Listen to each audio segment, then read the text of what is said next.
जिस तरह कोयल के बच्चे अपनी माँ की आवाज़ को पहचान कर उसके साथ हमेशा के लिए चले जाते हैं, उसी तरह जो सच्चे विवेकी हंस होते हैं वो सत्संग की केवल एक बात को सुनकर समझ जाते हैं कि कहाँ पे हमसे गलती हो रही है, और वो उसको भली भांति समझ के उस गलती को सुधारने की कोशिश करते हैं, ना कि झगड़ा करते हैं। तो जैसे आपको मैंने बताया कि ये सब जो कुछ भी आपको यहाँ पे जात पात वर्ण समाज देश कुछ भी दिख रहा है, ये सब अक्षरों की वजह से है। जितनी भी सरहदें हैं ये अक्षरों की वजह से है। जब ये दुनिया शुरू में जैसी थी तब ना वहाँ पे कोई इंग्लैंड था, ना कोई पाकिस्तान, ना जर्मनी, ना इटली, ना फ्रांस। सब कबीले वालों ने अपनी अपनी भाषाओं को विकसित किया, अपने अपने अक्षरों को विकसित किया। कई लोग कहते हैं कि सबसे पुराना जो है संस्कृत भाषा है और भगवान संस्कृत भाषा में बात करते होते थे। अगर भगवान संस्कृत भाषा में बातें करते होते थे और भगवान ने ही सबको बनाया है तो इस दुनिया में केवल एक ही भाषा होनी चाहिए थी, वो भी संस्कृत। क्यों अलग अलग देशों में अलग अलग भाषाएं विकसित हुई? क्यों अलग अलग भाषाओं में ही ग्रंथ आए? जैसे अरबी में आई कुरान, इंग्लिश में आई बाइबल, संस्कृत में आए वेद। तो ऐसे अलग अलग क्यों आए अगर एक ही भगवान है तो? दोस्तों, इसीलिए बोला जाता है ये इंसानों की कलाकृतियां हैं, ये इंसानों के द्वारा बनाए गए हैं, विवेक के द्वारा। और इंसानों ने इसमें वही लिखा जो जहां तक उनकी बुद्धि की दौड़ थी, जहां तक उनकी पहुंच थी। इसीलिए मैं कहता हूं कि आत्मज्ञान जो है वो किताबों के द्वारा हो सकता है, जहां तक जिसने बताया उसको पढ़ के आपको पता भी लग जाए कि आत्मा सब में एक है, हर चीज आत्मा है जो हर शरीरों में काम कर रही है, शरीरों से जुदा है। हर जीव यहाँ पे आत्मा के द्वारा ही चल रहा है, हर चीज आपको पता लग जाएगी। लेकिन फिर भी आपको ये नहीं पता लग पाएगा कि असल में वो होती क्या है और कैसी होती है। जैसे आपने पढ़ लिया किताबों में कि पारस पत्थर कुछ होता है। पारस पत्थर वो होता है जो सोने को, जो लोहे को सोना बना देता है। तो आपने पढ़ लिया कि पारस पत्थर होता है और वहां पे छोटा सा टुकड़ा भी दिखा दिया जाएगा आपको पढ़ाई के साथ किताबों में कि हाँ ऐसा पारस पत्थर होता है। लेकिन दोस्तों, आप उसको पहचान नहीं सकते, आपको नहीं पता कि वो पारस पत्थर कैसा होता है। आप सोच भी नहीं सकते पारस पत्थर कैसा होगा। जैसे आपने अभी सुना हुआ है, कई लोगों ने सुना है, वाणियों में आता है कि पारस पत्थर कुछ होता है, लेकिन आप इमेजिनेशन भी नहीं कर सकते कि वो कैसा होता होगा। कोई सोचेगा वो कांच की तरह होगा, कोई सोचेगा वो काला होगा, कोई सोचेगा वो नीला होगा, पीला होगा। यानी कि वस्तु के बारे में पता होते हुए भी, पता चल भी जाए तो उस सार को नहीं समझ सकते कि वो कैसा होगा। इसी तरह आप सुन भी लो, पढ़ भी लो, आत्मा के बारे में सब कुछ समझ भी लो, फिर भी आप नहीं समझ पाओगे कि आत्मा कैसी होगी। कोई कहेगा वो एक है, कोई कहेगा वो अनेक है। लेकिन कबीर साहब क्या कहते हैं? एक कहो तो हूं नहीं और दो कहो तो गाली, और जैसा है तैसा कहूं कहे कबीर विचारी। वो आत्मा जैसी है उसको वैसे ही महसूस जब करोगे आप, तभी आपको ये ज्ञान होगा कि वो आत्मा कैसी होती है। अदरवाइज बातों से आप उसके बारे में विश्लेषण कर ही नहीं सकते, आप बता ही नहीं सकते किसी को कि वो आत्मा कैसी होती है। उसको तो केवल प्राप्त किया जा सकता है अनुभव के द्वारा। जब आप उसको ये अनुभूति करोगे तब आप भी बताने लायक नहीं रह जाओगे कि वो आत्मा कैसी होती है।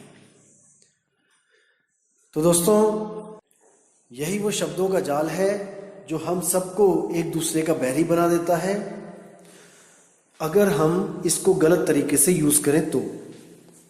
और यही वो शब्दों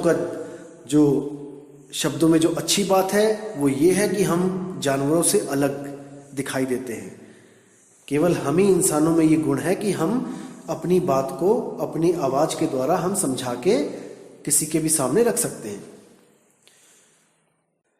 लेकिन प्रॉब्लम तब आई जब हमने इन भाषाओं को, इन अक्षरों को भक्ति के साथ जोड़ दिया। दिक्कत यहां आई। हालांकि ये आवाज, ये जो भाषाएं हैं, ये बहुत ही ज्यादा हेल्पफुल है हमें एक दूसरे को अपने मन की जो व्यथा है बताने के लिए, अपने मन की जो इच्छा है उसको समझाने के लिए। ये बहुत ही ज्यादा हेल्पफुल है और बहुत ही अच्छी चीज है जो हमने इसको विकसित की।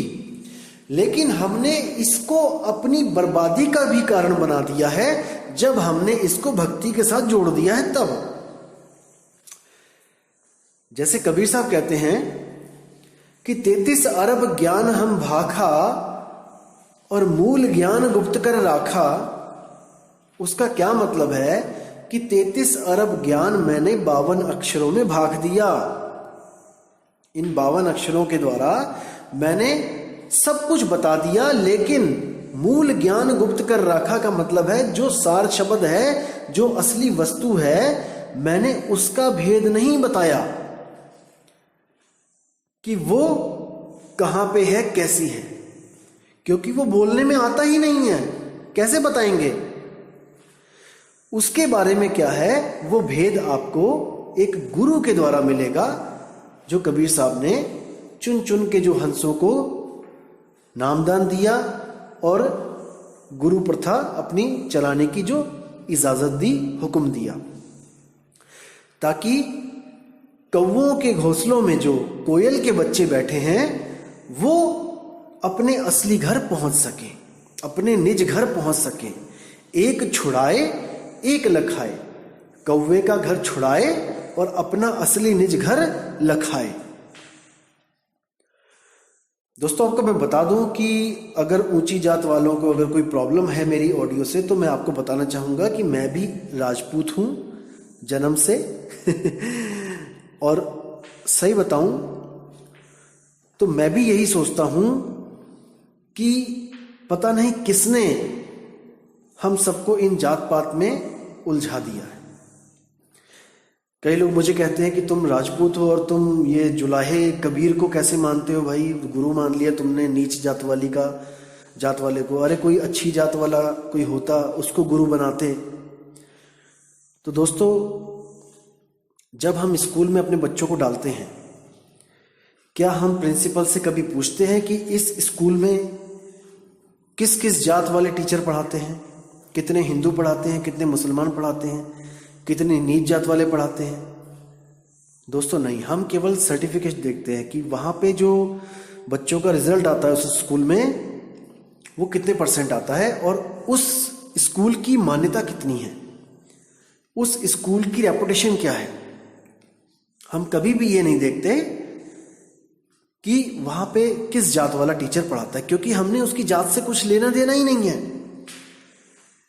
इसीलिए कबीर साहब भी कहते हैं कि जात न पूछो गुरु की, पूछ लीजिए ज्ञान, मोल करो तलवार का, पड़ी रहने दो म्यान। ये सब म्यान है। गुरु गोरा है, गुरु काला है, गुरु सरदार है, गुरु पंडित है, गुरु का कोई रूप नहीं होता। गुरु तो ज्ञान है, वो ज्ञान आपके काम आएगा, वो गुरु आपके काम आएगा। ज्ञान ही गुरु है, इसीलिए उसको शब्द गुरु बोला गया है। शब्द गुरु, देह गुरु नहीं। हम वासी व देश के जहां जात वर्ण कुल नहीं, शब्द मिलावा हो रहा देह मिलावा नहीं। कबीर साहब ने देह को साइड में कर दिया और शब्दों की बात करी कि शब्द मिलावा हो रहा, कि शब्द का दान देने वाला ही गुरु होगा। लेकिन यहां पे हजारों गुरु आ गए शब्द का दान देने के लिए। कौन से शब्दों का? 52 शब्दों का, 52 अक्षरों का। फिर कबीर साहब ने क्या बोला? उनमें से भी छांटी करने के लिए पहले तो जो देह गुरु को मानते हैं, जो देह धारण करके आए हैं, जो कहते हैं देह ही गुरु है, ब्राह्मण का गुरु ब्राह्मण, जो देह को गुरु मान के बैठे हैं, पहले तो उनको साइड में करके कबीर साहब ने शब्द की महिमा गाई कि शब्द मिलावा हो रहा देह मिलावा नहीं। अब शब्द लेके भी आगे कोई एक लेके आया कि राम राम करके बात बन जाएगी, कोई 2 लेके आ गया कि ओम सोहम के साथ, कोई 3 लेके आ गया ओम सोहम सत्य कबीर, या और कोई ओम नमो भागवते वासुदेवाय, कोई 5 लेके आ गया ज्योत निरंजन ओमकार आरंकार सोहम सतनाम, कोई 7 लेके आ गया, कोई 10 लेके आ गया। तो कबीर साहब ने फिर इनको भी साइड करने के लिए एक बाणी और बोली, हम वासी व देश के जहां जात वर्ण कुल नहीं, सैन मिलावा हो रहा शब्द मिलावा नहीं। कि मैं जिस शब्द की बात कर रहा हूं भाई, वो सैन के द्वारा दिया जाता है, इशारे से दिया जाता है, क्योंकि मेरा शब्द कोई मंत्र नहीं है, कोई नाम नहीं है, वो वस्तु है। और वस्तु का लखाव इशारे के द्वारा ही किया जाता है। जैसे जमीन के नीचे पानी है और आप ढूंढ रहे हो पानी, तो गुरु आपको जमीन की तरफ इशारा करेगा कि जिसको तू ढूंढ रहा है वो जमीन के नीचे है, और उसको प्राप्त करने की विधि बताएगा और आपकी प्यास शांत हो जाएगी। तो इसी तरह जो सतगुरु होता है, सतगुरु सोई सतनाम बतावे, बाकी गुरु कोई काम न आवे। सतगुरु वो होता है जो सतनाम बताता है आपको कि सतनाम वस्तु कहां पड़ी है, वो सच्ची वस्तु कहां है। कौन सी सच्ची वस्तु, जिसको बाबा नानक कहते हैं एको सतनाम कर्ता पुरुष, यानी एक सतनाम ही कर्ता पुरुष है। निर्भव निर्वैर, वो निर्भय यानी किसी से डरती नहीं है, और निर्वैर किसी को मारती नहीं है। वो वस्तु निर्भव निर्वैर है, अजूनी, जो कभी जून में नहीं आती, जूनों से रहित, वो कभी किसी जून में नहीं आती। अजूनी सैभंग, सैभंग यानी जो स्वयं से प्रकट हुई है, जो स्वयं से जिसकी उत्पत्ति होती है, जिसको कोई बना नहीं सकता, जिसको कोई मिटा नहीं सकता, वो स्वयंभू है, वो स्वयं से होती है। उस वस्तु की बात हो रही है, अजूनी सैभंग। और कैसे मिलेगी? गुरु प्रसाद। गुरु जब नामदान रूपी प्रसाद आपको देगा, तब आपको उस वस्तु का लखाव होगा, और आप जितना भी अज्ञान है उसको छोड़कर उस वस्तु की तरफ एकाग्र हो जाएंगे। आपकी सुरती जो भटक रही है वो उस वस्तु पे एकाग्र हो जाएगी। सूरत फंसी संसार में, तासे पर गए दूर, सूरत बांध स्थिर करो, आठों पहर हुजूर। वो सूरत आपकी जो फंसी है, जो भटक रही है, उस सुरती को एक ठिकाना मिलेगा जो गुरु आपको बताएगा। जब आप उसका सिमरण करना यानी कि उसको याद करना शुरू करोगे, तब धीरे धीरे धीरे करके आपका जो मोह, अहंकार, क्रोध, काम, ये सब कंट्रोल होना शुरू हो जाएगा। और आपको जो अनुभूति होगी वो अकथ कहानी होगी, उसको आप बयान नहीं कर सकते। आपको कोई पूछेगा तो आप चाह के भी बता नहीं सकते। वो अनुभव ही ऐसा होता है, और वो अनुभव मन का, ये शरीर का नहीं होता है, वो आत्म अनुभव होता है। वो आत्मा के द्वारा ही आत्मा का अनुभव किया जाता है। तो दोस्तों, विवेक लगाना है, विचार करना है, अक्षरों के जाल में नहीं फंसना है। 52 अक्षरों के जाल में हम ऐसे फंसे हुए हैं कि इसमें हम छूट नहीं पा रहे हैं। अब ऐसा कोई गुरु मिले जो 52 की डोर को तोड़ दे। जब 52 का टूटे डोरा, सहजे छूटे काल झकोरा, फिर नहीं आए फिर नहीं जाए, सार शब्द में रहे समाये। वो सुरती हमेशा के लिए सार शब्द में समा जाती है, और वो शब्द स्वरूपी राम बन जाती है। अब उससे वो कभी जुदा नहीं होती, क्योंकि एक बार जुदा होकर वो देख चुकी है कि हमें कैसे कैसे जन्मना और मरना पड़ रहा है। मैंने पहले भी बताया था कि वो जो चेतना है, वो जीवित चेतना है, वो मुर्दा चेतना नहीं है। चेतना भी 2 प्रकार की होती है, एक जीवित चेतना, एक मुर्दा चेतना। यानी कि एक सेंसेबल होती है, उसको सेंस होता है, वो जीवित, और एक रोबोटिक होती है। जैसे रोबोट की जो चेतना है उसमें सेंस नहीं होती है। रोबोट अनुभव नहीं कर सकता, प्रेम को अनुभव नहीं कर सकता, इमोशंस को अनुभव नहीं कर सकता। अगर रोबोट को आपने आदेश दे दिया कि सामने जो बंदे हैं उनको गोली मारनी है, तो वो चाहे आपके ही पापा क्यों ना हो, आपकी ही मम्मी क्यों ना हो, वो किसी की नहीं सुनेगा। वो उसको जो कमांड दिया गया है वो उस पे अटल रहेगा।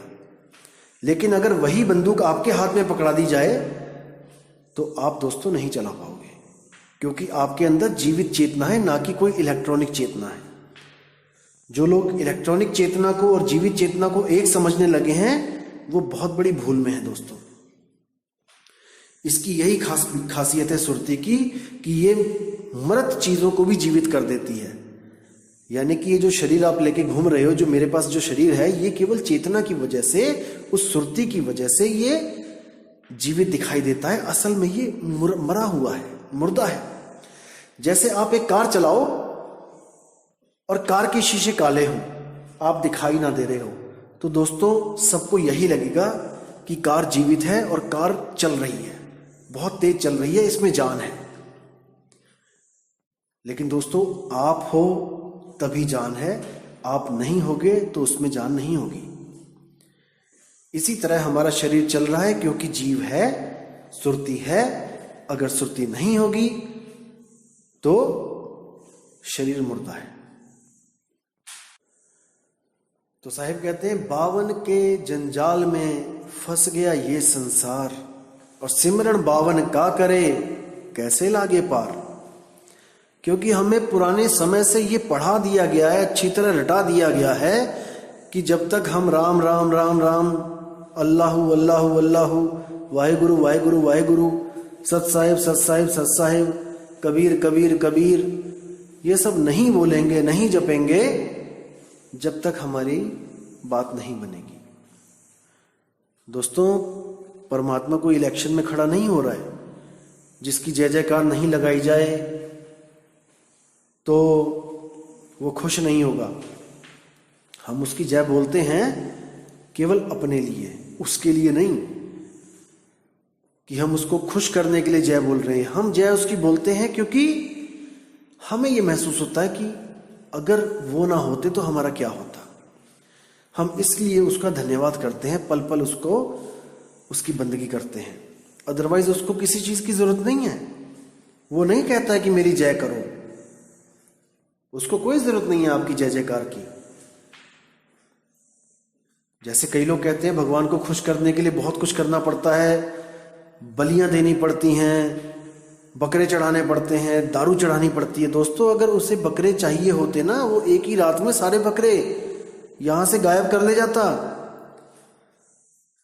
आपका इंतजार नहीं करना पड़ता उसको कि साल में कोई एक दिन आएगा तब आप बकरे काटोगे। वो एक ही रात में सारे बकरे गायब कर देता। और अगर दारू की बात है कि दारू देनी पड़ती है एक बोतल, तो वो ठेके के ठेके खाली कर देता। आपकी एक बोतल का प्यासा नहीं है वो। इसी भरम जालों में हमें फंसा फंसा के यहीं पे उलझा के रखा हुआ है। इसलिए दोस्तों विवेक लगाना है, विचार करना है कि हमने निकलना है कि हमने उसी लकीर के फकीर बन के यहीं रह जाना है। ये आपके हाथ में है, किसी के हाथ में नहीं है कि कोई किसी को निकाल सके। परमात्मा ने सबके पास एक डोर फेंकी हुई है। जैसे कोई कुएं में गिर जाता है तो एक रस्सी फेंकी जाती है, और अगर हम रस्सी को ना पकड़े दोस्तों तो इसमें हमारा दोष होता है। जैसे कबीर साहब की वाणी है, 7 दीप 9 खंड में सतगुरु फेंकी डोर, और तापे हंसा ना चढ़े तो क्या सतगुरु का दोष। परमात्मा ने कोई कमी नहीं रखी। वो दयाल है, वो परमपिता परमात्मा है, उसने कोई कमी नहीं रखी। लेकिन जीव ही नहीं समझ पा रहा है तो वो भी क्या करे। इसलिए दोस्तों फिर कहता हूं मैं, विवेक को जगाओ, अपनी बुद्धि के घोड़े दौड़ाओ, क्योंकि ये समय बार बार नहीं मिलेगा, नहीं मिलेगा, नहीं मिलेगा। और मैं कोई यहां पे आपको लूटने नहीं आया हूं। मुझे आपसे कुछ नहीं चाहिए। एक पैसा भी जिस दिन मैं मांग लूं उस दिन धिक्कार है कह के चले जाना। मुझे किसी से कुछ नहीं चाहिए। और हो सके तो जहां तक होगा मैं शायद आधों को तो मैं एड्रेस भी नहीं बताऊंगा गुरु का। मैं सच बोल रहा हूं।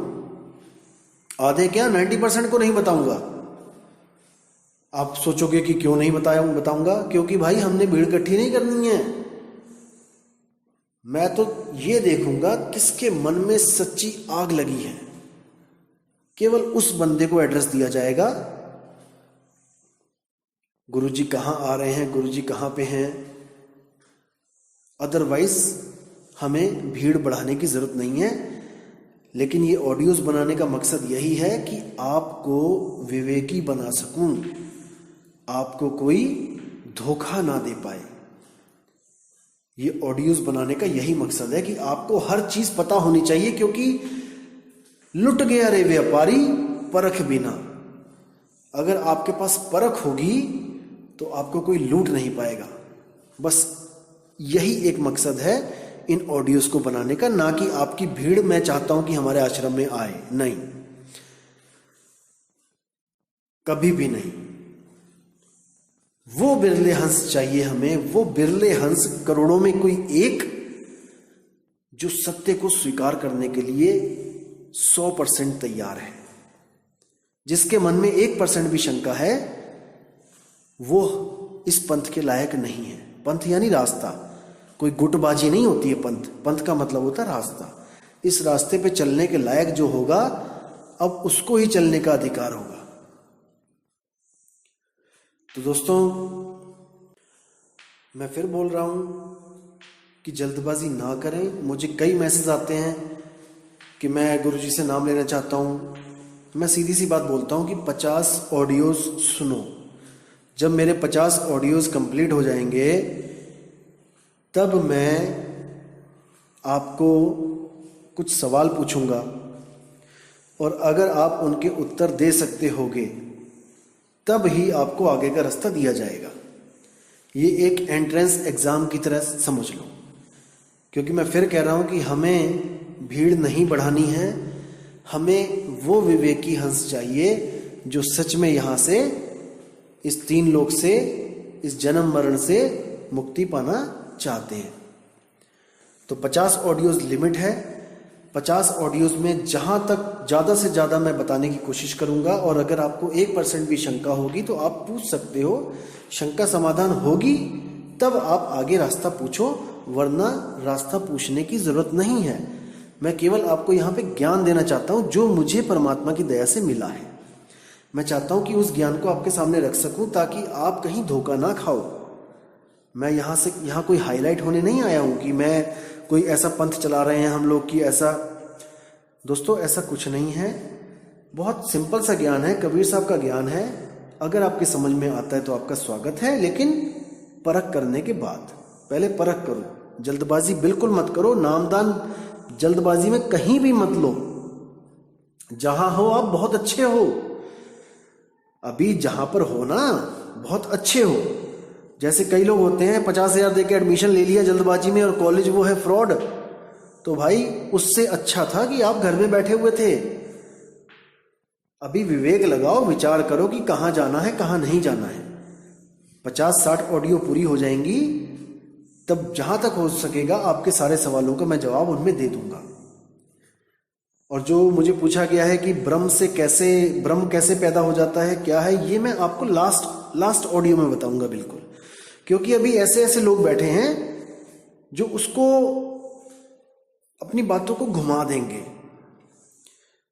अपनी बातों को घुमा के आपको गुमराह करने की कोशिश करेंगे। अभी तो उन पे सवालों की बरसातें हो रही हैं कि जब आत्मा ही आत्मा थी तो ये ब्रह्म कहां से आ गया।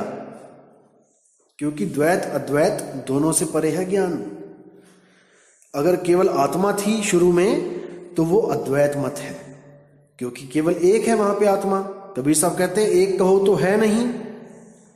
अगर केवल आत्मा थी तो वो अद्वैत है, वो भी नहीं है। और अगर आत्मा और ब्रह्म थे तो वहां पे द्वैत आ गया। तो कबीर साहब कहते हैं एक कहो तो है नहीं, दो कहूं तो गारी। अब जैसा है तैसा कहूं, कहे कबीर विचारी। ये भेद की बात है, ये सबके बस की बात नहीं है। इसको खोलना, इस वाणी को खोलना। ये वाणी भी मैं आपको आखिरी ऑडियो में पूरी खोल के स्पष्ट तरीके से बताऊंगा कि ये क्या है। तब तक आप ज्ञान को समझते रहिए, और जहां तक हो सके अपने दोस्तों को, अपने रिश्तेदारों को जो सच में सत्य की खोज में लगे हैं, जिन्होंने कोई गुरु धारण कर रखा है, उनको ये ऑडियो जरूर शेयर करें ताकि उनको भी एक रास्ता मिल सके। तो इसके साथ मैं विदा चाहूंगा दोस्तों, और अगली ऑडियो मैं कल को पोस्ट करूंगा और उसमें आपको काफी नई चीजें जानने को मिलेंगी और जहां तक होगा आपकी विवेक जागृत होगा। तो अब आपसे विदा चाहूंगा। जय गुरु बंदी छोड़ मदन साहिब, जय गुरु बंदी छोड़ वैराग साहिब, जय जय गुरु बंदी छोड़ सतगुरु सत्य कबीर साहिब जी की सदा ही जय हो। साहिब बंदगी सतनाम।